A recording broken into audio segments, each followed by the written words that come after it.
Podcast, episode 97. We are joined by Brent Coley, BDC on Twitter from Apollo HOU, and boo to Less Humble Teach. He has made us so late. We were supposed to start 30 minutes ago. What are you doing? Sorry. But you should all go see Scream 5. It is incredible. Are you using VR again?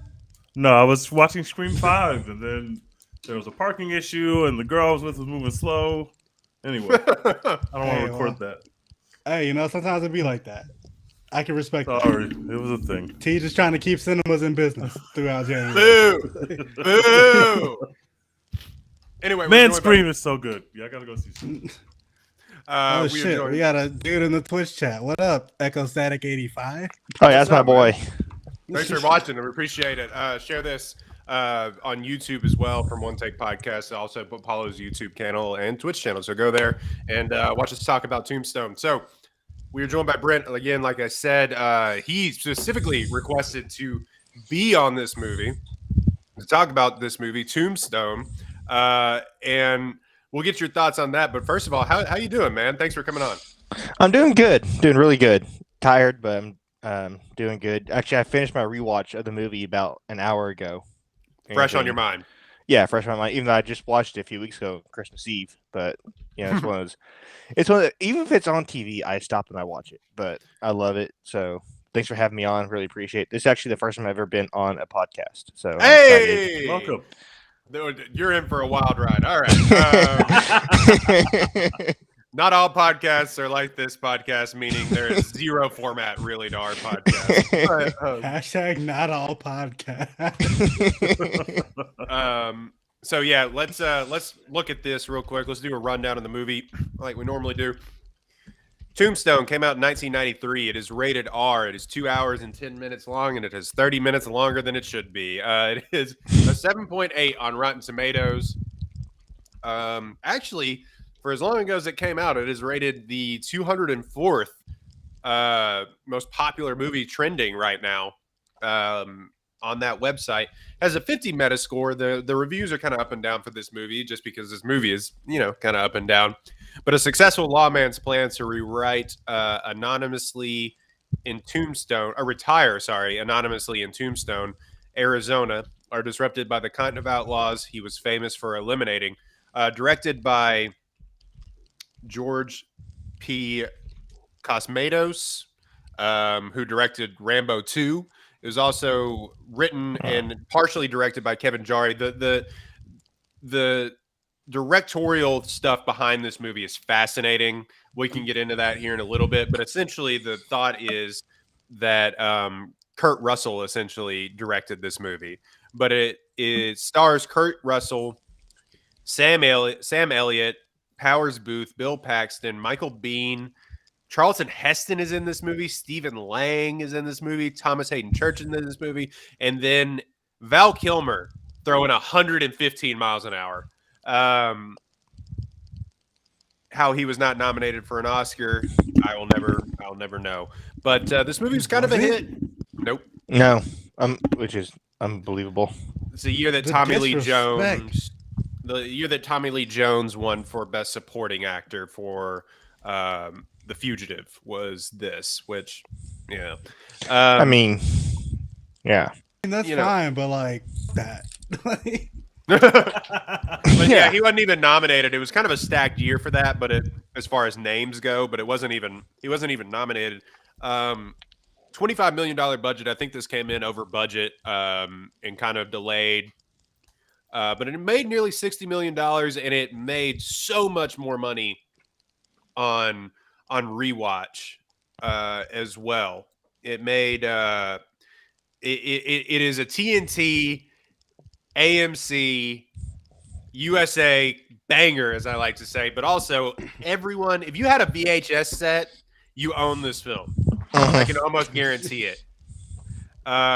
So yeah, they also got $4 out of me yesterday because I bought it on rented it on Apple TV Plus like an idiot. Apparently, it is free on Amazon.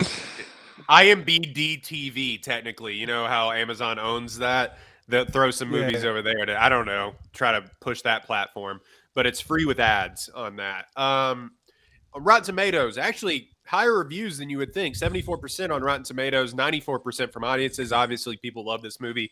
If you're seeking a stylish modern Western with a solid story and well-chosen ensemble cast, Tombstone is your Huckleberry. Great review, great synopsis. You don't always get those. But you are guest, BDC. Give us a review, what you think about the movie. And we do letter grades, A+ through F-. So go ahead. I'm pretty sure you already know my grade's gonna be A+ because I love the movie so much. Honestly, I think it's one of the best modern westerns we've seen. Because really since Tombstone, I don't really think there's been any like western that's not been had like some kind of a comedy or an anime type thing to it, in my opinion. But there's just so much to it that I thought I had so much I want to talk about, but now it's all escaping me because I'm in the moment. Mhm. But I love it so much. Like from my biggest takeaway from it is it always seemed like no matter what Wyatt tried to do, everything always followed him. Bad stuff always seemed to follow Wyatt from when he killed the guy in Dodge City and why he got out of law enforcement or whatever, and then he went to Tombstone with his family and to get away from that life, and then it just came with him, with the Cowboys. Mm-hmm. And it ended, it cost him his younger brother Morgan, it cost him his life. And what some people don't realize is that his other brothers, I can't remember the names, were in Tombstone. While they weren't at the OK Crowd Shootout, they were with him on his crusade that he was on, or his doc called it his reckoning. But it's just one of those things that it always followed him, and just one of those just destined for shit life, basically. I think. Well. You said, you were telling us though that this is sort of a movie that this is your Christmas movie, which is kind of a yes, interesting way of watching this on Christmas. Well, how did that start? It started basically when because it came out on Christmas Eve in '93, and I said I believe my dad went and saw it on opening night. I could be mistaken. I'd actually ask him, but every year on Christmas Eve we go to church, come home, eat dinner, might open presents. All the ladies and everything and the kids, they go to one room at the house and watch Christmas movies and everything else. While my dad, my grandfather, and my uncle and I all go to another room and we watch Tombstone on Christmas Eve. It's just that's basically how this movie works. All the women go into one room and do their thing, and then all the guys go and have I think that's how Christmas Eve goes for everyone, really. Yeah. And so it's like people say, Brent, what are you watching on Christmas Eve? I watch Tombstone. What the fuck? It's just what we do. Gotta watch people get killed in the street on Christmas Eve. It's spreading the Christmas spirit. Exactly. Well, like last year with the year before last with COVID and everything, we really couldn't have him gathering. So it was my dad and I don't even think my dad watched. So I went and watched Tombstone by myself. It's one of those almost like it became a tradition when I was in high school, and I've just kind of carried it through. And so it's just something I love doing. It's just how I can connect with my dad more. And then if my uncle's in town, I can connect with him. And of course, my grandfather. Where does this compare to you? Like, because there's a weird bridge here, and we'll get to the other reviews in a second. But seeing as you watch this, and I assume a bunch of other westerns too, but like, where does this bridge for you? Because this is like a weird bridge between, like old John Wayne westerns and even like Clint Eastwood westerns to sort of more like even modern day westerns. And I had a big article on The Harder They Fall about how westerns sort of died for a minute. But like, where does this stand for you? And like, how does this compare to like sort of those older movies and stuff? If you were to give me a top 5, as much as I love this movie, I would have to rank it at 5 below the John Wayne movies because it's John Wayne. Yeah. John Wayne. I mean, I think my top 5 would be Tombstone, El Dorado, True Grit. I think Hellfighters is another good John Wayne movie, and then The Good, Bad, and the Ugly would be my number 1. Honestly, as much as I love Tombstone, I can't rank it above John Wayne and Clint Eastwood. It's just one of those guys they spent their careers doing those movies, and for one movie of guys that haven't done westerns, that makes sense. I can't rank it above those. Yeah. Dex, you were pointing out this movie, so you give it an A+. Dex, where do you sit on this movie? You said something bully. I feel like somebody bullied you a few years ago into watching this or something. I remember that like specifically. You're like, fine, I'll watch an older movie, and it's like in '93. Yeah. Yeah. So I've only seen this movie one time before yesterday, and it was because it was during like I don't remember what year it was, but pretty recently during like one of the national championship games. Alabama was playing, and it was like super obvious Alabama was gonna win. And me and a bunch of other Twitter people were like, "Nah, that sounds lame. Let's do something else." And so we all agreed to like live tweet watching Tombstone at the same time, like instead of watching the like first 3 quarters of the national championship game. So that was the first time I had ever seen it. All of my like Baylor Twitter friends who were like, 30 plus white dads, they love Tombstone. Oh, They're this like, is a white dad's movie. This is right up there with Top Gun. Oh, yeah. They Top eat it up. Gun, It's like The Fugitive. It's like white dad catnip.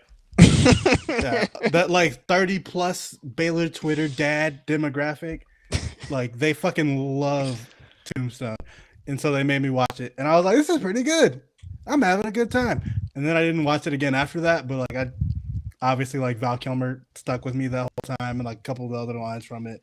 So I come back and rewatch it for the podcast, and like we're a little more critical on the podcast, not like super like academic, nerdy critics or whatever, but like we're a little more critical. And I was like, I don't like this movie as much as I did the first time.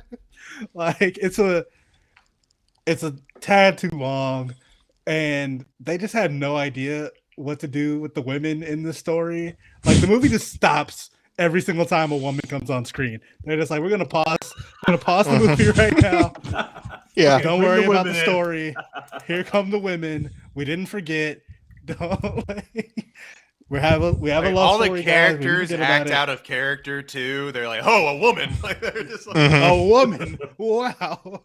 Yeah, it's like we're gonna run around and shoot up like all these other cowboys and shit. Oh shit, a woman's on the scene. Gotta stop. Everyone stop. Stop what you're doing. And it's like they just didn't need to have this in here. They could have taken all of this out. Like I understand, like it's like part of it is like based on reality and like Wyatt Earp's real love life and all this other stuff. But it's like, who cares? We're here to see, Val Kilmer talking shit and for Kurt Russell to shoot some dudes. Like we don't need this love triangle situation going on. Of course, Sam Elliott, and they're just being amazing, Yeah.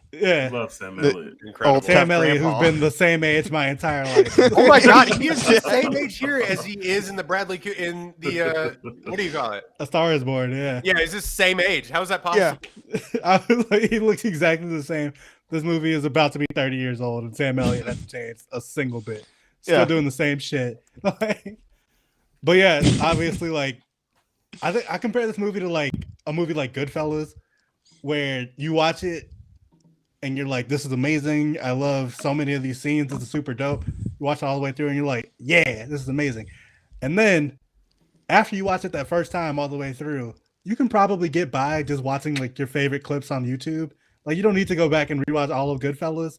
You know what I'm saying? You can go back and just watch the funny how scene or like any of the other scenes and get like the same effect. I feel that same way about this movie.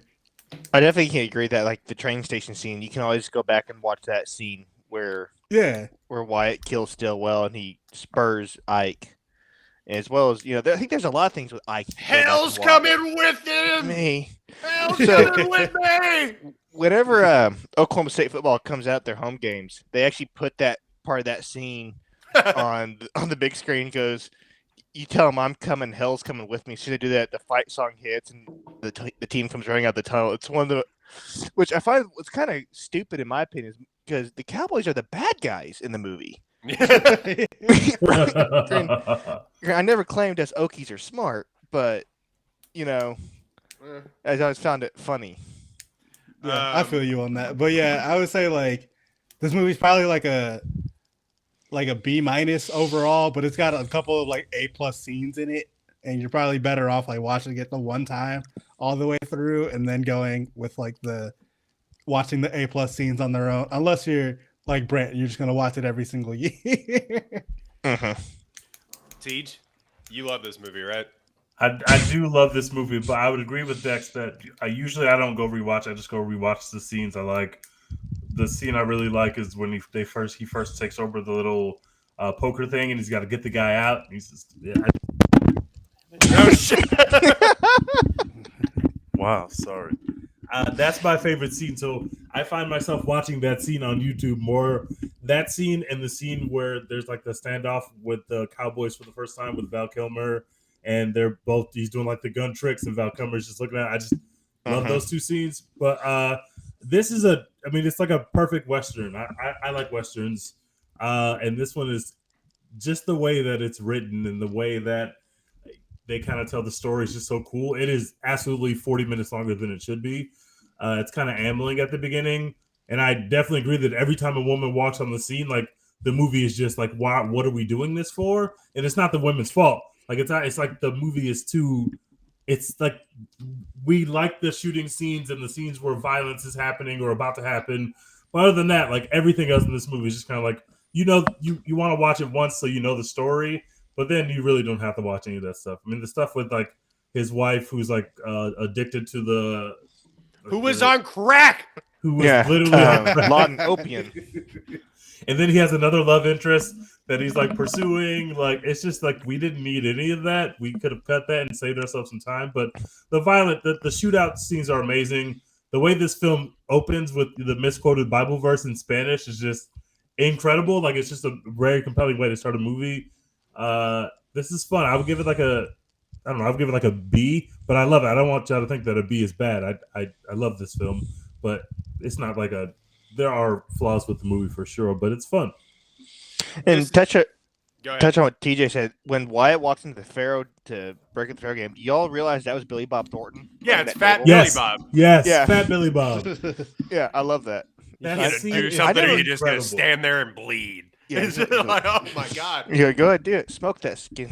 All right, skin that smoke That's- wax. Skin Get that Yeah. smoke. wagon. See what I happens. was like, what the fuck does that mean? That's amazing. It literally means nothing, but it sounded so fire, so it works. Like Well, and then it's just Billy Bob Thornton being like, you're making me nervous. You're playing like jumpy sons of bitches. I'll blow you Well, up I'm that wild scared. cat. Okay, I can tell you're scared. Like it's just incredible content. I don't Kurt Russell seemed so I don't have to go menacing heels and to get the scary. bulge on a tub like you. That a fact? That's a fact. Just like, yeah, it is. Deej, it is the most flawed, compelling movie I've ever seen in my entire life. I feel like it is supremely flawed and supremely rewatchable and the most fun on screen. Like it feels like most of the people when they were making this movie, maybe outside of Kurt Russell, because the whole like behind the scenes stuff is wild with this. The rewatchables, which is a better version of this podcast and one that has like actual funding, is just a better version of this podcast. They did a whole like sort of retrospective of this movie, and yeah, it just seems like everyone's having fun. But the whole thing with this movie is like, why is this?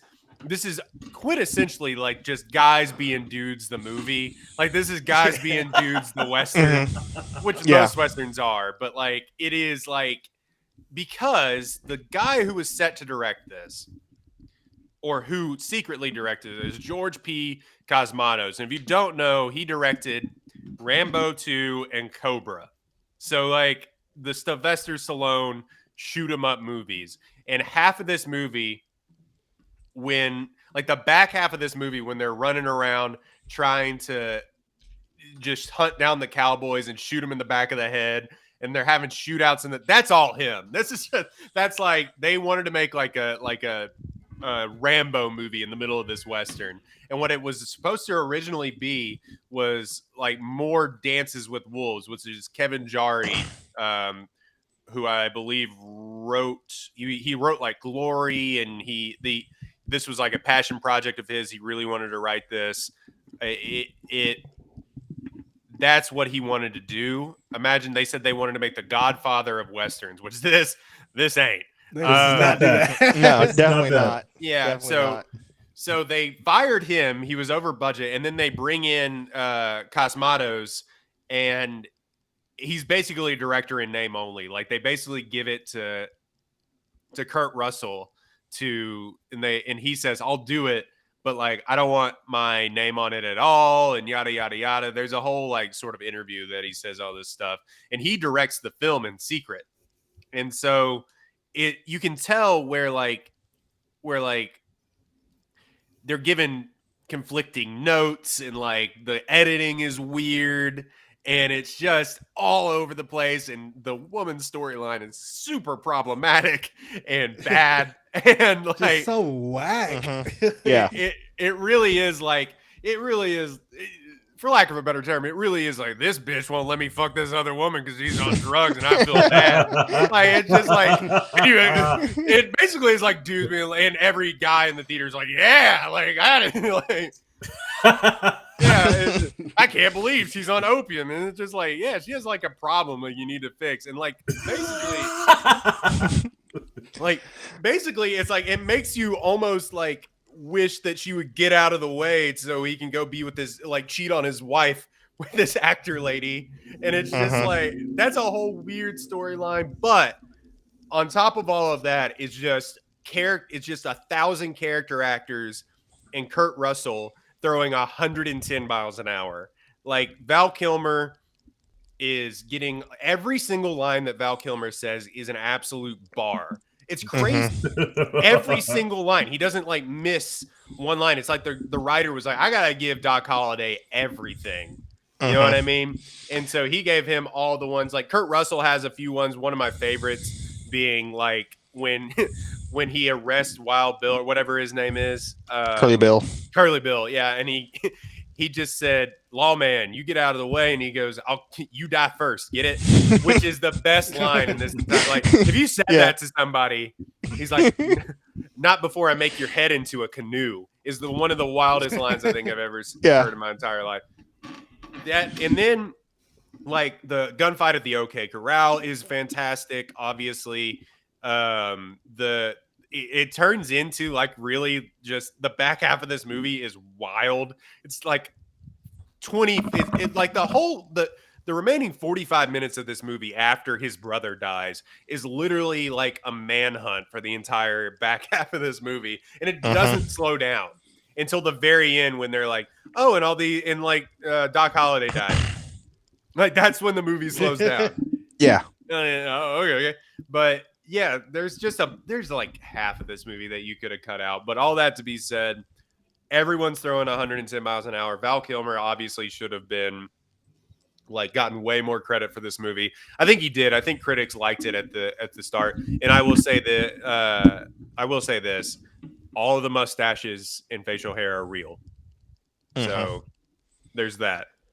That's incredible. And I read this evening. I give this a B plus. Sorry, I give it a B plus.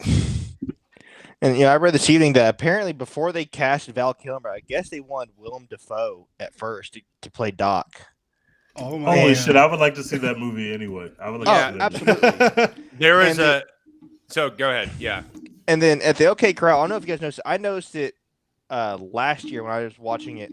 The OK Corral, when Doc has the double barrel, I don't know if you noticed, he shoots it 3 times and doesn't reload. There's a ton of that in there too, where they're shooting like 6 shooters. And I get the whole 6 shooters and the whole thing, but for me, as the double barrel, he shoots it once in the air. He shoots the one guy, then he instantly shoots another. And for me, that's the pet peeve of mine. I get the 6 shooters. That's just, you see that in every movie. You see that in even movies today when they've got Glocks that hold 14 rounds and they blow through 30 rounds like that. But that's just I guess the one pet peeve I have about the movie, and it's one of those, when I noticed it, the movie had been like perfect up until that point when I noticed it. I wish I'd never noticed it. Had it been perfect? Well, for me, it kind of had been just one of those, I don't know. Oh, the other thing that like kind of pissed me about, I felt like just a waste of a storyline was the actor dude. They were just like, oh yeah, he's here. They're kind of Billy Zane, by the way. Now he's dead. Titanic. Billy Zane. He's kind of gay, and now he's dead. I really wish they would have shown us the whole robbery part where the Cowboys try to take his watch or whatever, and because they just roll up and he's dead. I'm like, and yeah, they explain it, but I kind of wish they would have. Yeah, out of all the stuff that they chose to cut out of the movie, they cut that part out. Right. Yeah. There's like a whole 12-minute the theater scene or whatever where they do like 3 plays. Like, come on. Yeah, we really didn't need could to have that many of the plays. Like, you could have just had just her, where revealing herself as the devil, that whole thing, and then you could have moved on. I feel like. Mm-hmm. Yeah, and then it's like then they go and they do the whole picnic in the park scene and ride horses. Didn't need it at all. Get it out of here. When he first meets her, literally her horse is in heat. So literally their first conversation is about how her horse is literally in heat, and it's just like, and how his horse wants to fuck her and everything. Yeah, it's really like boo. Like, it's basically like they write that woman as like the platonic idea of a woman, or not a platonic idea, like the masculine version of a woman, where it's like all she wants to do is get room service and have sex. And it's just like, she's like, I like men, and if that don't make me a lady, then I must not be a lady. It's like, damn, she's basically like, yeah, you can get the pussy right now if you want to. And it's like, literally, she's very upfront about that. And it's like every man's dream. This hot woman literally leads with the fact of like, oh, I would fuck you right now. Like, if you wanted to, I would offer that to you. If you weren't, it's the Wild West. It wasn't your wife. Then she says, after she talks about how much she likes sex, she's like, was that woman your wife? It's like, oh, you asked that afterwards? Like, you've already offered this guy's sex, basically. Now you're concerned about that? So, yeah, we'll fuck while the horses fuck off to the side, too. His wife in this movie, I was just like, this is so fucking whack. Like, first of all, she didn't, get to do anything. You don't really, when they just send her off. To get high, basically, the whole time. With Sam Elliott. There was no need for this. Well, the history of that is actually kind of concerning, because it really is like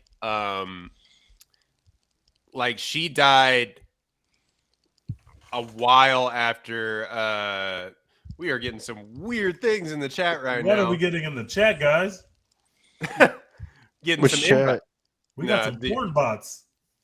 Oh. Gotta block the porn bots in the group. Come on, Apollo. Anyway, get it together, Des.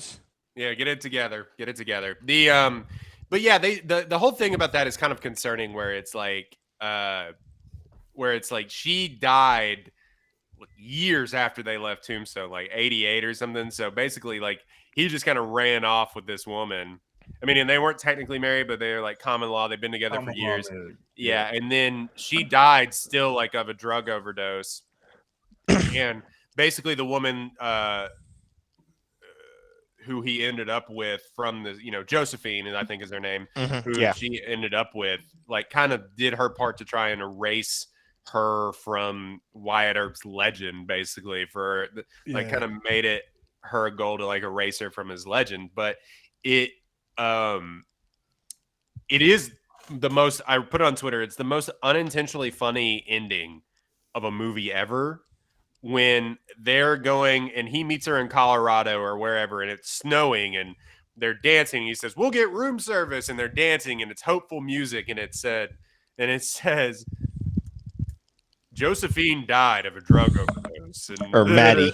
Maddie died of a drug overdose. Maddie died of a drug overdose, and then Wyatt Earp died in 1929. It's just like, because Ike Clanton was killed in a bank robbery. I'm like, yeah. What? Yeah, it's just a wild sort of ending where they're all, ha, ha, ha, ha, ha. Maddie died of a drug overdose. And it's just like, what is this? And the thing, too, is that, apparently Josephine, the theater lady, was the common law wife of the dude that was running the town, basically. And I was like, don't mention that in this movie. Behan. So they was both out here wilding. Crazy. Can't fucking stand Sheriff Behan. I didn't understand quite his. I guess he was part of the gang, though. He's the most stereotypical corrupt government official you could see. He said he ran the Lock Commission. He was sheriff. He ran something called the anti-Chinese Anti-Chinese. League, and he was also like the fire department or whatever. And then he was in with the Cowboys, so it's like he's the most stereotypical corrupt government official you see in movies. It was really funny This because dude it's was like the something Monopoly man.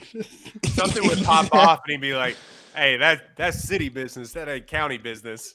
Oh yeah. And I didn't know this until tonight. Also, you know how they show when Curly Bill shoots Fred Wyatt and Fred Wyatt dies at the street. I didn't know this, but Fred Wyatt actually survived being shot and testified basically on Curly Bill's behalf that the gun was a hair trigger and there were no witnesses. And that's how, and he said, and evidence proved that the gun had a hair trigger, and that's how. Then he died. Like a couple weeks later, he died after that from complications from the shooting. He testified for the guy that shot him. In a sense, basically, if I read it right, he testified that yes, there were no witnesses, but that the gun apparently had a hair trigger, and that's how Curly Bill got off. It wasn't that that Judge Spicer, who was also corrupt, that he didn't do that and there was no witness intimidation by the Cowboys. No that was insinuated in the movie. No way. I would like if Dex shot me and it was accidentally like my fault, like I walked into his house unannounced or something like that, I'm still like being like, no, you're going to jail, buddy. Even if I'm not like snitching, I'm not defending you. No, hell no. No, I'm not going to court and be like, you know what? Nah, you know what? My fault. Shit happens. Yeah. We're good. Yeah. And I still have fucking injuries from this shooting. Like, Yeah. sitting in a wheelchair, just like, oh, it's all good. And then also, the line, I got you now, you son of a bitch. That's actually historically accurate. That was actually said during the shootout. It was corroborated where Fort Doc says, "You're a daisy if you do." Yeah. And he goes, "I got you now, you son of a bitch," and that was actually said between Doc and the other guy. It is kind of Really interesting wild. what they decided to make true, and like what they were just like, nah, fuck that. We don't need that. Yeah. It is kind of wild to like, because they get a lot of this, I think, from the biography of Wyatt Earp's like first biography that ever came out, and I think a lot of that is fictionalized, and I think a lot of that is fictionalized because they made it bigger than it was, and I just think that what you said, like what they decided to take out, what they decided to leave in was funny, but it's very funny to see kind of how accurate some of the stuff is. Actually, I'm kind of rambling, but it is like yeah, we'll put this in there and put that out of there, but we're gonna leave in that they were like 5 feet away from each other when they were shooting at each other and stuff like that. Yeah, I don't know, but I make this point all the time, and I'm going to keep making it because it keeps being true. Being alive before like 1975 looks absolutely awful. Just like everything about being alive in the city of Tombstone at this time sounds like the worst shit ever. The only reason your town can continue to exist is because these 3 random brothers showed up out of the clear blue sky and were like, I guess we can go kill some cowboys for y'all now. Like that, fuck it, whatever. Otherwise, it would just be like just people getting shot in the street just every fucking day, and the anti-Chinese guy smelled vibing. Absolutely like garbage too. Smelled like garbage. It's hot. Everybody stank. Like nobody looks like they shower in this whole film. Like it would smell awful. I know it's stinking there. They shoot. What's his face gets shot in the arm. Virgil, his brother. Yeah, Virgil Earp gets shot in the arm, and they're basically like, you can't use that arm anymore. Yeah. Which happens today, but like rarely. Oh, and then Virgil still went on to be a sheriff somewhere later on. I think they mentioned at the very one end. arm. Yeah, one-arm sheriff. Like, okay, I guess that works. Yeah. He moved to some other town that needed it. All right. So what do we think about Val Kilmer, our guy in this movie? Teach. He's incredible. He goes crazy. Him and Kurt Russell both dropped 35. Like they both just put on such great performances, and they work so well on screen together. It's just I love the performances. Yeah, it felt like everyone else was like spreading out and letting him isolate, or That makes sense. like it was just like he was just calling ISO, like he's in the game for like 25 minutes. He's like I got to get my shots up, and everybody and Kurt Russell was like, hey, he's hot, like back off, you know what I mean? Fucking Jordan Clarkson. Yeah, it really felt like, oh, he has it tonight. You know what I mean? Like, and I feel like you in this movie you can stop and like kind of pick out like other people are stopping to watch what he does in this movie. You know what I mean? I don't know. Dex, did you freeze? I think he froze. Oh no. Dex, we got to get you're getting a PS5. We got to get better internet, buddy. I know. Oh man. Shit. Well, he can't get better, and he spent all his money on the PS5. Probably. That's true. Yeah, he can upgrade. Nice. No, what's your favorite? No, I was just saying we're talking about Val Kilmer's performance. Like, what was it something that did it stand out to you the first time that you watched it, and did it like change it all the second time that you've watched it now? Yeah. So the first time I watched this, obviously the only things that I had like heard from this movie was like, "I'm your Huckleberry," or like Val Kilmer is just the goat. Oh my god, look at Val Kilmer. Yeah, and so I was looking out for that the first time I watched it, and I was like, everyone is absolutely right. He's amazing. Then I watched it the second time, and I was like, holy shit, I forgot just how amazing this dude was. Didn't miss the entire time. It felt like watching Klay Thompson like put up 37 and a quarter. Like, Yeah. Dude was like literally just could not miss, and he wasn't on the screen that much until like the very end of the movie. But like in the opening parts of it, I was like, there needs to be more Val Kilmer in this. He literally hasn't missed a shot this entire time. Every line is just fucking hits. And like when he's in the bar casino deal with Ringo, and they're like talking shit in Latin, I was like, this is incredible content. I love that. This. That was incredible content. Oh, I need more of Baron's this. house. Yeah, like just two dudes just talking shit to each other in Latin. Come on, this is dope. Vino Veritas is just such a. It's so perfect. It's such a perfect. The way he delivers this is so perfect. Mhm. It's like you don't have to know Latin to understand what he's saying and where the scene's going. It's just incredibly dope. He can literally give you bars in two different languages. That's just incredible. And it's literally just pick like a dead language to stun on you in. Like, who does that? it's also just like like I said, every single thing that he's delivering is one of those things where it's like it's said with conviction, but it's also like the craziest shit you ever heard in your entire life. And he's like, I got 2 guns, one for each of you. It's just like, you drunk piano player can't even steal. I got 2 guns, one for each of you. And just the funniest thing too. And he's like, just has some of this stuff where he's like, where's Wyatt? Down by the creek, walking on water. Walking on water. And it's just such a rock solid performance, and just like I said, just a huge fastball in the middle of this sort of uneven movie, which is crazy. That like, yeah, I don't know. Because everybody else is sort of like, I keep saying what's his face is one of the Sam Elliott's doing Sam Elliott. Bill Paxton, who is sort of a bigger actor, becomes a bigger actor in his own right. Not very good in this movie. You know what I mean? Yeah. He was so whack. He's basically so whack.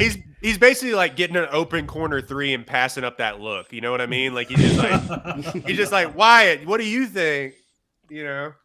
So it's just a weird sort of Bro, what did you think about his performance? And obviously, like, what's funny about Doc Holliday is that you always think of these guys, oh, they were so old. Like, yeah, like Doc Holliday was like 30 when he died, like 36 or something when he, I think, It's just Yeah. like, what did you think about his performance?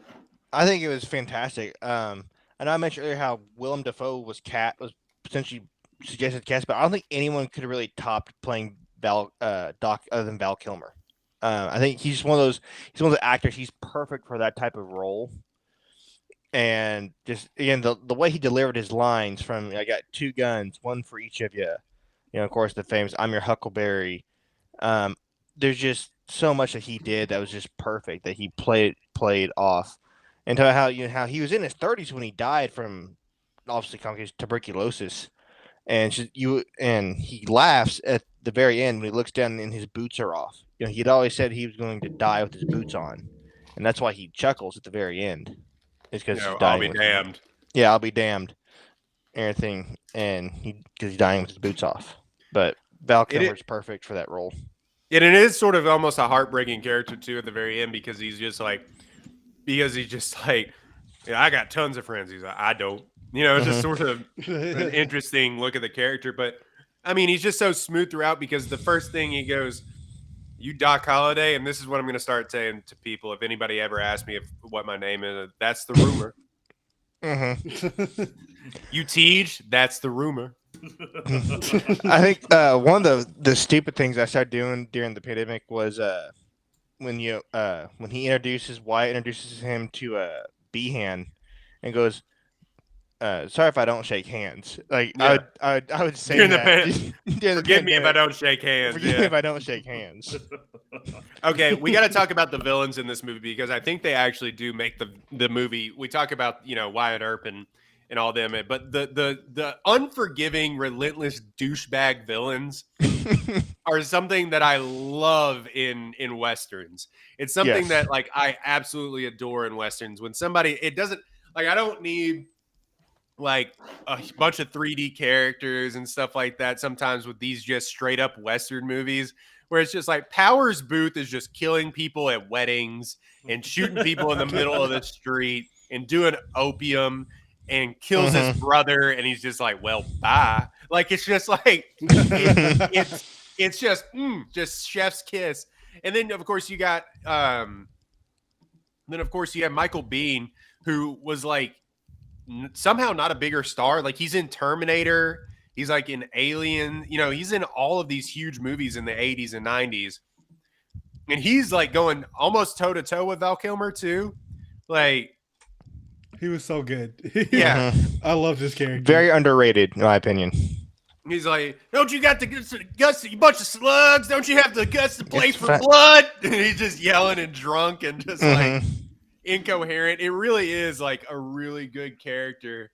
And but I love like the curling the mustache bad guy, like putting a damsel in distress on train tracks bad guy from like Powers Booth. And my only problem with the villains in this movie is that they go out so sad. Oh, incredibly sad. Oh yeah, they just get Curly washed. Bill's death was so whack. I was like, what the fuck? We did all this for an hour and a half just for this man. And he just gets blasted by a double barrel. Yeah, he gets blasted by a double barrel. Not only that, but like fucking Wyatt Earp is basically like Western Jesus, just walking through this creek in the middle of the open, and everyone just cannot hit him. No, that's objectively bad. At that moment. Just awful. Everyone was like, can't hit him now. He's right here in front of me. Can't do it. We were about to kill him when he was hiding behind a rock, but now that he's standing literally in the middle of all of us, out in the open, can't hit him. No! It's just like good. Yeah, it really is. Was that? And I think they kind of set it up because, like, they've been having Michael B. Johnny Ringo and Doc Holliday have kind of been having this back and forth, tit for tat the entire movie. So that's like that ends up being sort of the bigger scene, which is funny because it's like, he didn't kill your family member, like they killed Wyatt Earp's brother, and he kind of kills him, and then there's like 30 minutes left in this movie. Yeah, keeps going. Yeah, there's 30 minutes. It's like, Ringo's gonna be the big bad. Ringo's the real big bad, and it's like, nah, this scene is over. Like we're done. Yeah, Well, like what Curly Bill says when Ringo's drunk says, "Lord have mercy," or what's the outfit's gonna look like when Ringo runs it, or whatever. And he was right. When Curly Bill died, Ringo took over, and it wasn't long. Yes, I know they were after them, but it wasn't long till the Cowboys were finished under Ringo, because Ringo really was a psychopath, in my opinion, just doing everything to try to preserve it, but also killing it at the same time. Teej, what do you think? No, go ahead. Like, how long a period are we talking about here? Because this movie feels like it happens over the course of like 2 weeks, but this had to be like a several year period, right? I feel like it has to. I think he's in Tombstone. They're like, and obviously, like a lot of it. What's funny is that a lot of this is obviously fictionalized, like no duh, but like I think they're in Tombstone from like, I don't know, 79 to like 81 or something like that. And something like that. And like it really is like, yes, Morgan Earp does die. Like he actually died in real life after being shot by these. And he goes and he does hunt down these people, but really he hunted down like 3 of them. And it didn't take that long, I don't think. And then they basically kind of like disbanded. They were already a loose group of cowboy like to begin with. And then, he hunted down like 3 of them. In this movie, they kill like 30 people. Yeah, it felt like they were literally spinning the block every day, like looking for more cowboys to kill. They were just like, all right, and going to other towns to kill them. Day, we're taking more of y'all. Like, you gotta respect it. We gotta get it back in blood. Like walking into opium dens and like barber shops and shooting these people. Put the gun in the dude's mouth. He thinks it's a pipe. Yeah. But you would think the Cowboys, if this was all taking place in Tombstone and not surrounding areas like Prescott and other places, you would think the Cowboys would get the memo. Hey, we should stay the fuck away from Tombstone if we want to live. Yeah, bro. Nah, like, we getting cooked out here. We moving. But yeah, T, what did you think about like the villains and the performances and all that? I'm with Royden. I really love the flat cowboy villain. Like he's just menacing and mean for no reason, and there's no backstory, and they're just pieces of shit, and they're just like, we are here to focus on the heroes of this story. We are not here to focus on the villains of this story. So it doesn't like, if you're looking at it from just like a critical perspective, you could say that the characters are flat, but like I think that makes it in genre. Like sometimes that's what Westerns are. A lot of times that's what Westerns are, and I think they serve their purpose. They're just like meat bags that are in the way of our hero accomplishing his goals, and they got to all be exterminated. Turn it up. Like I want to see him get it back in blood every time. So it's amazing. It's fun. It's a fun ride. But who cares? I don't care that I don't care about the villains. Like they're targets, bro. Let's get them out of here. And you have Powers Booth, who's doing his best, like his best, like, yes, good, like sort of villain impression, and like, but then you got Stephen Lang as Ike Clanton, the biggest coward this side of the Mississippi. Oh my gosh! Is like, he's reportedly like actually drunk the entire filming of this movie, and like it is what's going on in the chat, bro. We're getting bro. We getting all the bots. We multi-level marketing schemed right now. But you ain't popping until you got bots in the Twitch chat. Let's go. You want to make money? Do you like rock and roll music? Sign up for our. Anyway, no, I just think in the Twitch chat. Yeah, I just think that character, and then the fat Stephen Lang, the guy. If you don't know who Stephen Lang is, if you're just listening to the podcast, he's the bad dude from Avatar. Oh, that's right. Okay, I try not to remember Avatar. Yeah, he's the most all right movie ever, by the way. I didn't even realize that was young Stephen Lang. That never even crossed my mind. It is young Stephen Lang, and he's sort of a coward in this movie. And every time Avatar, thank God, every time he goes to try and kill Wyatt Earp gets the jump on him. It happens like 3 times where he's like, "No, wait, don't shoot me." Mm-hmm. I'm sorry. I won't do it again. I didn't mean it. And it Don't really, kill me, Wyatt. it really is sort of, Please it don't really is kill me. dumb and funny. But yeah, Dex, just to say that living back then sucked is an understatement because when you had to do gunfights from like 5 feet away, like they did at the OK Corral, that seems terrible. Oh yeah. Like also, how do you miss when you're that? Yeah. Guns must have been terrible, man. Which I get. Yes, Must they were. have. They were. Like, yeah, man.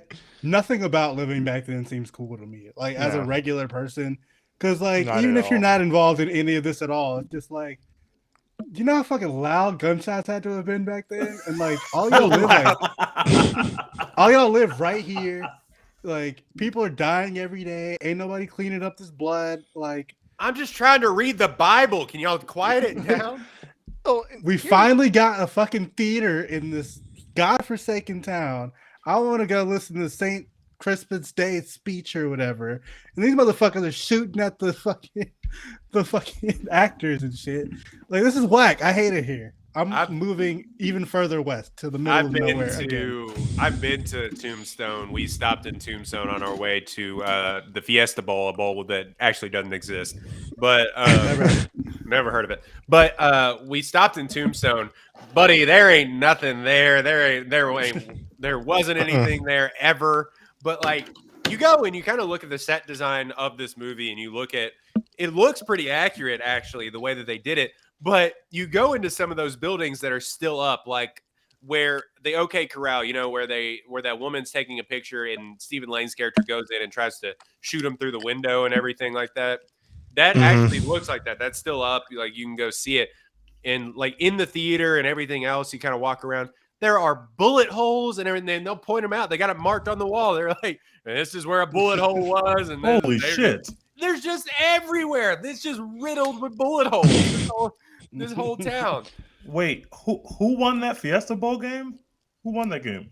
It doesn't exist. I don't know what you're talking about. Which one are we talking about? Are you talking about when Oklahoma State beat Notre Dame? Or Oklahoma State I'm beat talking Stanford. about the year that Royden went to visit Tombstone. Who won that Fiesta Bowl? It was canceled. I don't know. It was canceled. They didn't play. In 2013-14, it was canceled for COVID. Canceled due to COVID. Didn't happen. No, that was the year that for those the uninformed, that was the year that that was the game that made Blake Bortles a top 5 draft pick. I mean, so it kind of worked out for us on the back end because it set the Jaguars back like 6 years. But... yeah, for us Baylor Texans fans, like 10 of us. But win some, you lose some. Yeah, there's not a lot more that like I can say with this movie other than like it is Dex. That's such a good way of looking at it. Like unless like you're watching it like. This is a movie that you can definitely go on, and when it's on TV, you can sit down and watch it, and past a certain point, you're like, yeah, I'm going to watch the rest of this movie. But like, you can pick it up at any point. Y'all sound like olds because nobody watches movies on TV anymore, guys. You're right. I have cable? Yeah, I got cable too. Yeah, when's the last time you watched a movie from TV? You don't do that, bro. I lied. I watched. Give it the future, olds. I have YouTube TV. But yeah, like after a point, it's like, okay, I don't really need to sit and watch this whole 2-hour movie unless I have like literally nothing else to do, or it's tradition, like with Brent. But like this whole like 2 hours, not really worth watching repeatedly for me. There's a few scenes, or like even probably some compilations of scenes on YouTube if I go look, that it definitely be worth watching, but not the whole movie. And I would say most of them actually, as slowly as it moves, are at the front. Front hour of this movie, all the quotable lines and everything. Because like I said, the back half of this movie is them chasing down people on horses, which I had kind of forgotten. It goes full Red Dead Redemption at a point. They're just like... Yeah, RDR2 Online is the whole second half of the movie. Yeah, he's like, tell him hell's coming with me, and then it's just a compilation of him spinning the block, getting it back in blood. and then they stop to be like, "Oh yeah, there was a woman here. Don't forget about her." Oh, like and the time like when they take Doc to Hooker's Ranch because Doc almost died and everything, then they continue to kill Ringo, then continue on with the crusade or whatever. Yeah, it's like it's like it's broken up. They go, they kill Powers Booth. Doc gets even more sick. They go, and I think it was just basically like, okay, we have Charlton Heston like under contract. Can we put him in this movie, please? And and then so they put him in this movie, and then he's so sick he can't get out of bed, but somehow he shows up to kill Ringo before Wyatt Earp gets there. And like y'all left from the same place. What happened? On horses. And really, I think you could have ended it with killing Ringo. There's no need to go after the rest of the Cowboys because at that point they had no leader. They were pretty much going to be scattered and again leaderless. I feel like it should have ended. The crusade could have ended with Ringo, but it didn't. Yeah, and that's a really good point because then it's just like. Then he's like, I wasn't as sick as I let on. Like, what is that? And then they like shake hands and like go and kill other people. It's just, it really is. Sort of... Can we talk about how many people Doc Holliday exposed to tuberculosis back then? Actually, think about Kate. Kate had to have died from TB at some point. Whole league is in health and safety protocol. Everyone in that saloon that he's like coughing on and stuff. Yeah. Yeah. Oh my god. I hadn't thought about that. But yeah, just the entire state of Arizona done. It's an airborne disease, right? Like, I'm not an idiot. It's like you go to Tombstone, there's an area. Oh, don't go in that room. Doc was in that room years ago. We can't be sure. Years ago, yeah. We gotta be safe. Make sure. We gotta burn down Tombstone at this point, guys. But yeah, I think it's supremely rewatchable. I think it definitely is. Like, if you want to see the best parts, just go on YouTube. There's like a 10-minute compilation of it. I could see why everyone loves this. To me, is this like one of the best Westerns ever? No. Will I watch it every single time? Yeah, absolutely. Absolutely. Any parting thoughts before we get to our draft? I'm going to try to go watch one of those the most useless characters in this movie. That guy, Billy, who just shows up at the end like, those guys were my friends. And then he's he's never seen again. Then he goes back to, we got to have some law. And he just rides off. And we don't know what happens after that. Literally never seen again. Like, I guarantee you, Billy got gunned down in a shootout, necessarily by someone trying to play sheriff. I guarantee you that's what happened. Real quick, if y'all had to guess when Wyatt Earp died. They said 1929, right? We don't have to guess? Okay, that's at the very end. I was, which is wild. Shocked by that. I was like, you could have told me that he died in 1893, and I would have been like, yeah, that makes sense. He saw motion pictures. He saw cars. He saw World War I. Yeah. Like, what is this? That blew my mind. I was like, there ain't no way. There ain't no way. Like, Tease, what were you saying? I want to go watch one of those compilations. I've never watched it that way, but now I realize that's probably the superior way to watch this. Watch the 25 minutes of content that you want to see from this movie. I might go watch one of those. I might go see what that looks like because that would be a much better way to watch the movie. Yeah, I think you can find it online. But yeah, that's everything that we have. Some other notes. Oh shit, we didn't talk about my favorite just random throwaway thing in this movie when they have the women just quietly sitting on the equal pay for equal work wagon. Yes. Oh, yeah. Yes. I was like, hey, yo, what? They just gloss over that whole thing. They're also like suffrage, you know? Or how about when, as they're going to the crowd, Morgan nearly ices that little kid. He goes, bang, bang, bang, bang. And he almost draws on him. Yeah. But I was like, if they threw that into a random Western like this in 2022, so many people will be freaking the fuck out about them like trying to politicize this or whatever. Mm-hmm. Let's just chill in this 1993 movie. I was like, yo, what? That is up there with my favorite throwaway line. I'm part of the anti-Chinese party. Like, what is that? It's like, what? That's a thing? That's a thing like, that and we care why? Yeah. Yeah, it's like Hi, how many Chinese people were rolling through fucking Tombstone, Arizona, that y'all had to start a whole league to be like, nah, The whole league, like, we gotta get them out of here. this is a Enough situation. opium dens. Any Western that I've seen from this and like Deadwood, or is like there's like an opium den for some reason. Like, how is that? Yeah. Why? How much opium? I mean, was, what like, else is running there to through? do? Yeah, that's true. Enough. Yeah, I This can shit understand. sucks. We're getting high, baby. We're out here mining for silver all day. I think I'm gonna have some whiskey and some opium. Sounds like a party. Hell yeah. Oh, one of my favorite lines that was just a throwaway line in here when what's his face that ends up being Thomas Hayden Church keeps asking him about like Camptown ladies or whatever, and he just says, no, it's Frederick fucking Chopin. It's like one is incredible. And then let's see. Yeah, just the ending is just unintentionally one of the funniest things that I've ever seen in my entire life. Yes. And Maddie died of consumption, and you're just like, what? Also, when Ringo and Doc Holliday are in the bar doing their like pistol whipping thing that they're doing, I couldn't help but think about that Lonely Island song where it's like to impress a chick, helicopter dick. I was just like, Yeah. it's just helicopter pistol.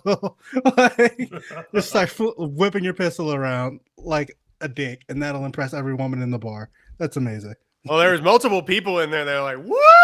Like, that's the most entertainment they've had in days. And it's like we might get shot at any second because like who knows?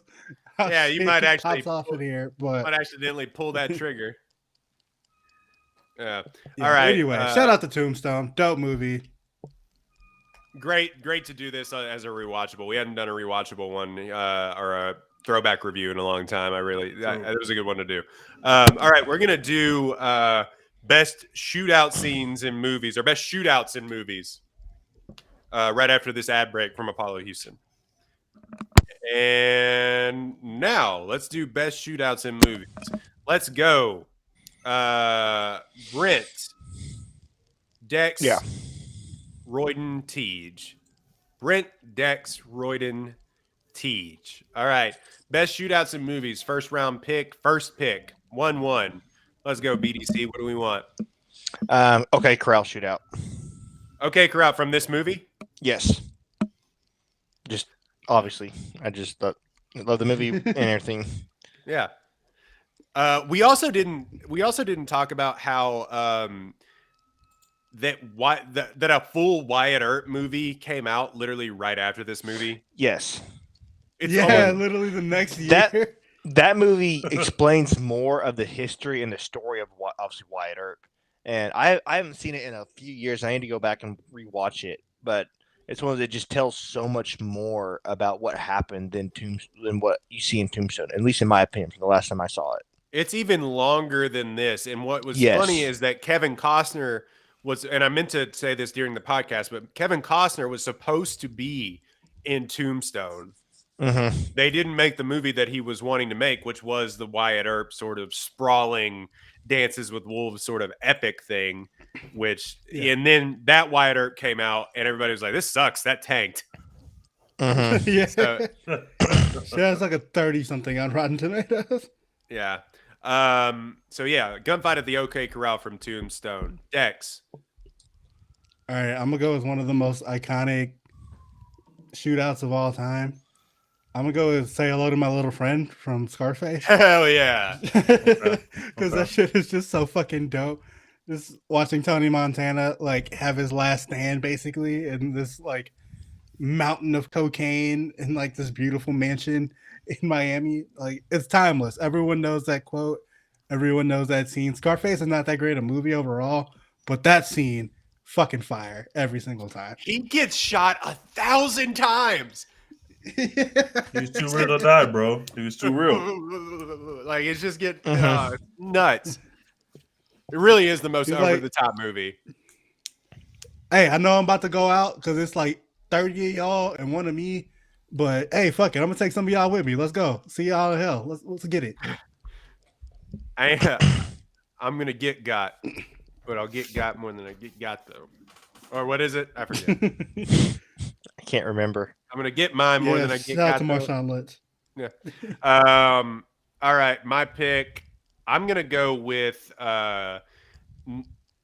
Some would say the first gunfight scene, but the gunfight scene from John Wick in the club is when you saw that for the first time in theaters or on. A lot of people watched it on streaming.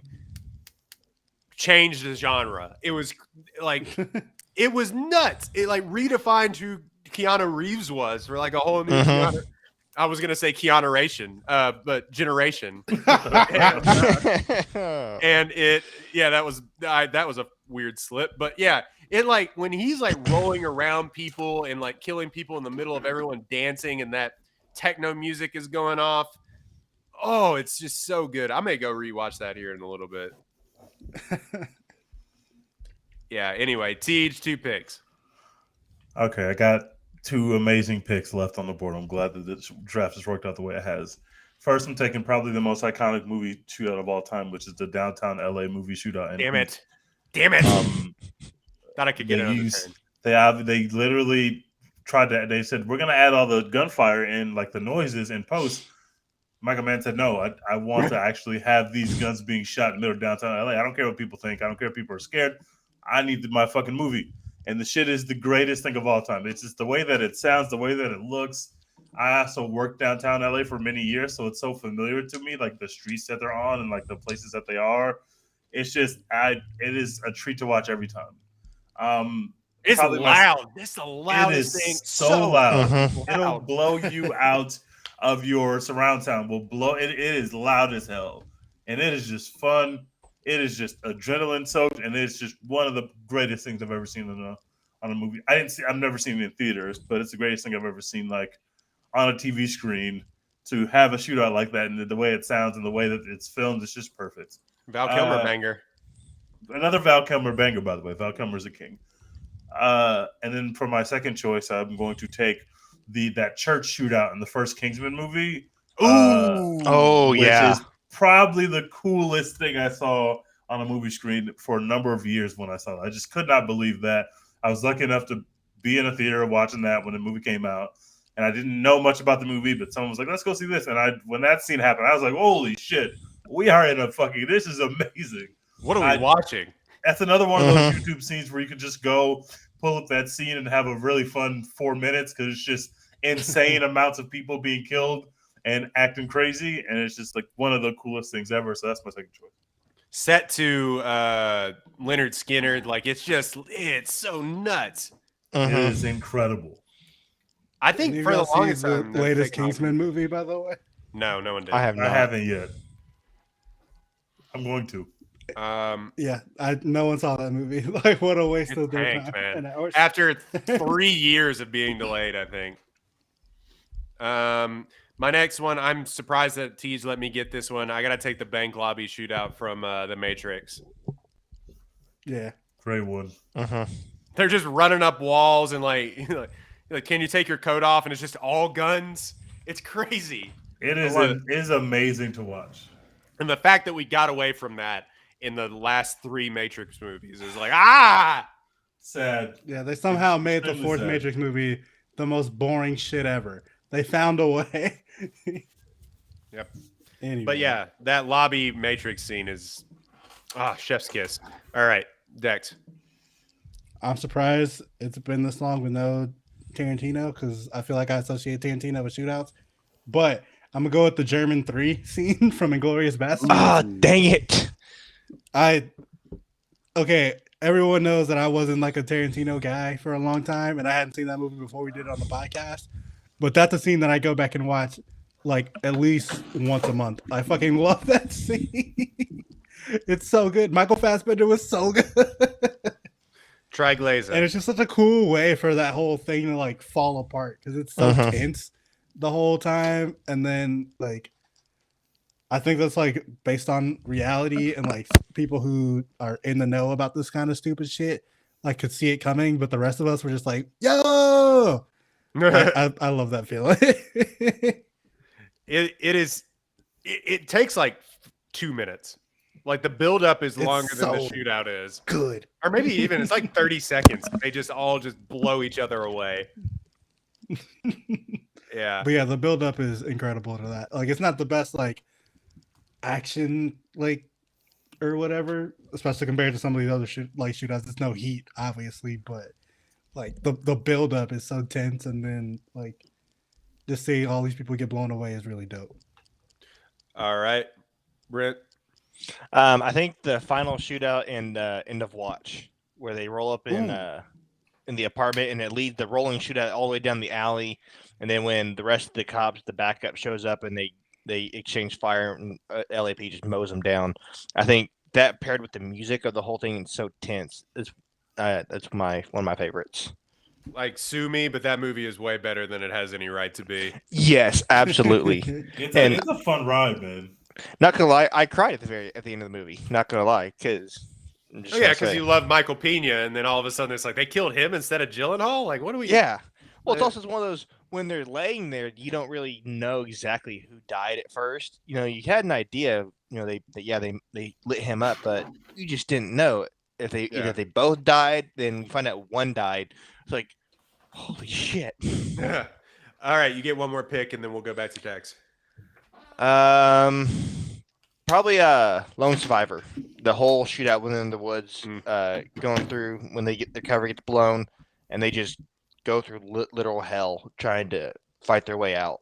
And like when you got Michael Murphy up on the cliff calling for help, and he sacrifices himself trying to call for help. And also at the same time is when the cavalry arrives in the village. That final shootout. Probably it's a tie. It takes forever to kind of get set up into that movie, but the gunplay in that movie is wild. Oh yeah, I mean you got Wahlberg that takes that stuff very seriously with those types of movies. He always has, and so that's probably my other favorite. Most egregious thing of Mark Wahlberg. The most egregious thing about that movie is that Mark Wahlberg, a known dude from Boston, was like, "I'm gonna play a guy from Texas." Like, all right, man. He didn't even try to like put on an accent. All right, Dex, next pick. I'm gonna go with the not the execution at the end, but like the showdown in Training Day, where Denzel Washington is just like talking shit to Jake the whole time. I fucking love that. Barring his ass it's up. so good. What? Barring his ass up.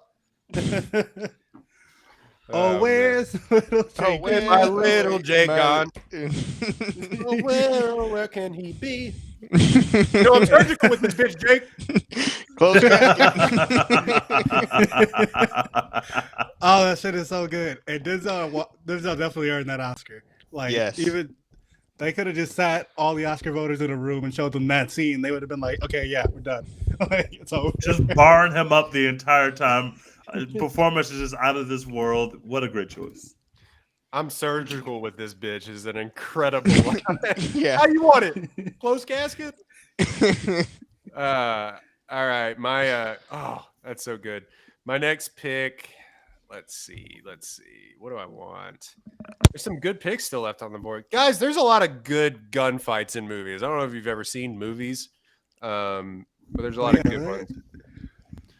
Let's see. We got to get them to make like a video compilation of some of these, like, so we can tweet that shit out. I'm gonna go with, just because I don't think anyone will take my final pick. I'm gonna go with another Tarantino. The Django after Candy dies is elite. Incredible. And just the song in the middle of it. It's just. I like the way you die, boy. Put it on, boy. It's just like, it's great. And like the bullets sounding like they're bombs going off. And he's shooting all the people that come through the door. Django, you black son of a boom. It's just. That one chick just like floating off into the nether world. Incredible. Oh yeah, I mean, there's two of them, but like, yeah, when he finds out after Candy died, it's just incredible. But yeah, that's gonna be my one because I don't think my final pick will actually get picked. But Tej, go for two. First, I'm gonna take the scene in Taxi Driver and the brothel, like the final Travis Bickle's last stand. I love that scene. I love the way it's shot, and it's just like it's the only way the movie can end. But like, it's just so well filmed and kind of ahead of its time. I always love that shootout. And I think for my second choice, I'm going to pick the greatest movie of all time that no one has ever seen except for me. Running Scared with Paul Walker. Oh my God, you're talking about this movie so much. I love this movie.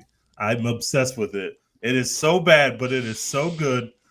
They have like the record for how many times they say fuck. It is the worst acting performance you've ever seen, but it is the weirdest, wildest fucking movie with so many twists that you've ever seen. And there's a shootout in a hockey rink. There's extremely Boston hockey rink where everybody has a Boston accent. And it's just a disgusting shootout where there's blood leaking everywhere, all over the ice. It's just awesome to see. So I'm going to pick that one. We're gonna have to take your word for it because we are going to do this movie. We are going to review this film on this podcast. It is an incredible, incredible film. It is awful, but it is amazing. Absolutely. Along with our what was the other one, Dex? There were all oh shit, what's it called? The one with the rock in it? Yeah, something Southland Tales. Southland Tales. There it is. Yeah, we're also gonna review that with Southland. It's gonna be a double feature. Southland Tales, You Season 2. Mm-hmm. So much shit we got on the docket. My next pick is going to be Equilibrium. No, I'm kidding. Fuck that movie. Oh my God. Specifically, fuck Taye Diggs. Like just in general because of what happened to Taye Diggs in that movie. But we don't have to do that right now. We don't have to. I don't have to do this. I can, but we don't. I mean, we've done this bit on the podcast before. I just wanted to see what you just said. If I could say Equilibrium, right, the joke would have been funnier. But I'm going to go with one that is going to be on Open Range, a movie that like literally no one watched or has seen. It again is a long Kevin Costner just plotting movie, and then all of a sudden at the very end of the movie is one of the best gunfights you'll ever see in a Western in your entire life. It's the scene, I don't know if you've seen it just on YouTube or whatever, where he walks up to the guy and they're about to like square off and draw on each other, and he just walks up to the guy. He goes, "You the guy that killed my friend?" He goes, "Yeah," and he shoots him in the head. It's incredible. It's wild. It's such a wild thing. Like, so a guy gets blasted through a door with a shotgun. It's incredible. But yeah, I'm gonna go with Open Range as my final pick. Never even heard of that, but I might have to go check this out on YouTube because it sounds fun. Do it. It is really good. All right, so for my final pick, first of all, I want to give an honorable mention. It's not a shootout because it's literally just one bullet fired, but every single time that I can bring it up, I want to bring it up. Denzel Washington just shooting Idris Elba in the face after he goes, "What are you going to do? Shoot me?" Incredible. What are you going to do? Shoot me in front of all these people? Amazing. Shoot me and all. Yo, shoot me in front of everybody. My favorite thing about that is the way, go back and watch it, the way that Denzel, he's so smooth in that movie. The way he takes it out of his pocket and points it at his head is the smoothest thing I think I've ever seen. It's so crazy. And it's like a little thing, but just go back and watch it. He just takes it out. It's the smoothest that I've ever seen anybody ever unholster a gun. Another movie where you can just watch the best parts on YouTube after you've seen it one time. Yeah, because it's also like 2.5 hour long. The whole Kurt Russell storyline is just stupid. You could just fast roll through all those scenes. Like Russell Crowe, but yeah. Russell Crowe. Too many Russells. But anyway, my actual pick is going to be kind of stupid, but it's the last round, so I can do what I want. I'm going to take the tequila scene from Baby Driver. No, yeah, where they go and they like are trying to get the guns or whatever. They don't realize like the cop is crooked, so they like have a shootout with these cops who are actually crooked cops, and it's set to Tequila of all songs. And like the bullets are like in time with the music and shit. That shit was fucking thrilling to me. I love Baby Driver. A lot of people say it's trash. It's one of my favorite movies. I'm a bad person. I'm sorry, but that shit so dope. Some problematic faves are in that one. Hey, they're not even faves. They just problematic. But No, the part where he reloads her gun to the beat or whatever is really cool.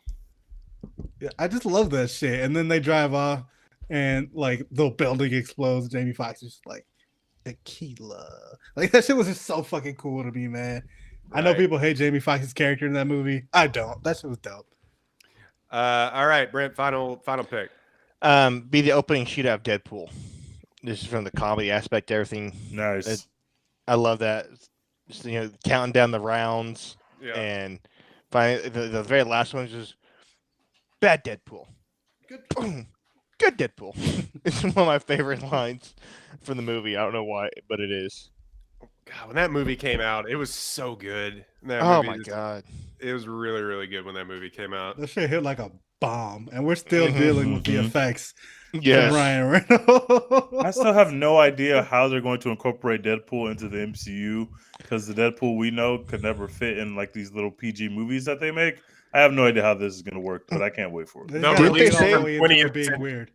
Didn't they say they're gonna let it be rated R? I think I thought I read there. His solo films, but like the way I don't know how they get him and Spider-Man into the same movie. What do you say, They just got to Dex? do that like they just got to do that like Big Short kind of thing where they just like cut it off as soon as he's about to say fuck.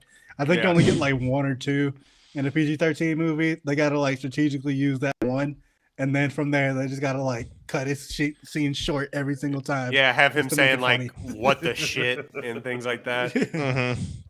Yeah. So, all right, Brent, do you have a one take? We like to do one take, and then we'll read some of the takes that people had about this movie that we're doing today. Not really. Not that I can really think of right now. All Like, right. can we ask him his movie, the worst? That's what I was asking. He doesn't have one right now, so that's fine. You don't always Well, have we to know have we're one. not. We know we're not going to get canceled over whatever he might have said. So I guess that's a good thing. We'll take it. All right, so let's read some takes. First of all, a lot of people wanted to point out Val Kilmer as Doc Holliday is the greatest of all time. Tony Adams, we bullied into watching this for the first time. Yeah. A lot of people, Val should have won his Oscar for this role. Let's see. Tony Snark on Twitter says Tombstone, Wild Bill, Quick and the Dead, and Wyatt Earp were the era of modern Western classics. Andrew Hammond said, love this movie. Let's see. I said Val Kilmer was robbed of an Oscar. I don't care. Only for Mr. Blah Blah to say this movie is ass. And to which I responded, "Fight me." And he got mini packed up for it because everybody was like, what? Because he got put in a thread where there's like they saying that Tombstone is ass, and the they was Mr. Blah Blah. Shout out to friend of the pod, Mr. Blah Blah. Horrible take, but we love you anyway. Golly, just for him to be like, this is ass. All right. Yeah, people said top 5 Western films, so on and so on. I just wanted to throw out Mr. Blah Blah's tweet in there. Anyway, that has been a One Take podcast. Thank you for listening so much. Hey, Brent, where can they find what you're doing for Apollo and what you do on Twitter? Really, they can just follow me on my Twitter at BDC918. I used to stream for Apollo. I don't have the time now to do it anymore. But they can follow me on Twitter. And then I guess they could check out my YouTube, which is just Brent D. Coley. Right. Basically on that channel, it's a mix of mainly storm videos from when I document weather. I've kind of started shadowing my local fire department, getting videos of what they do in the community, and then some gaming clips that I've done over the past couple of years. Out here chasing tornadoes and stuff, living the life. That's wild. No thanks. It is an adrenaline rush. I love it. I do it to learn, but also get it for the adrenaline dump too. That is not for me, my friend. More power to you. Yeah, not how I'm gonna get my kicks, but do what you gotta do when you live in Oklahoma. But I got nothing else to do. I mean, football doesn't start to the fall, and that happens in the spring, so we got nothing else to do. That's fair. All right, that has been a One Take Podcast. You can follow us at One Take Pod on Twitter, One Take Pod on Instagram and TikTok as well. Thank you so much for listening, reading reviews. I got a review up on Spider-Man finally on apollohou.com. You can find all of the reviews and stuff that we have done there, apollohou.com, under the movies and culture tab. So go ahead and do that. Dex, plug your other podcast. You got a new episode this week. Yes, shout out. So I started the Mission Debrief podcast. We're going to do it bi-weekly every other Thursday. So I'll be dropping on YouTube only on the new Apollo Podcast Network YouTube. So go subscribe to that. Go check out the podcast. Latest episode was with Ben Dubose. Interviewed him about, sports Twitter and sports media journalism and all that kind of stuff. Really good conversation. Go check that out. Next episode is going to be with former Texas A&M football player Jay Arnold. Shout out to him. So that'll be dropping 2 weeks from yesterday. So what's that? January 23rd, something like that. Anyway, go subscribe. Shout out. All right. So go subscribe. You can find us on anywhere that you get podcasts. Please rate us 5 stars on iTunes as well as Spotify. You can now rate on Spotify and follow us as well. That really helps us. I know a lot of people listen to us there. Also, 2 episodes dropped this past week. Our top 5 movies of 2021, as well as our team, not Microsoft Teams, but Twitter Spaces that we did with Mo over Don't Look Up. What we watch. Yeah, on What We Watch. Mo from What We Watched on Don't Look Up. That is episodes 95 and 96. So thank you for listening to that. We really appreciate it. And Dex, what else are we doing? Hashtag support for us, baby. We're out.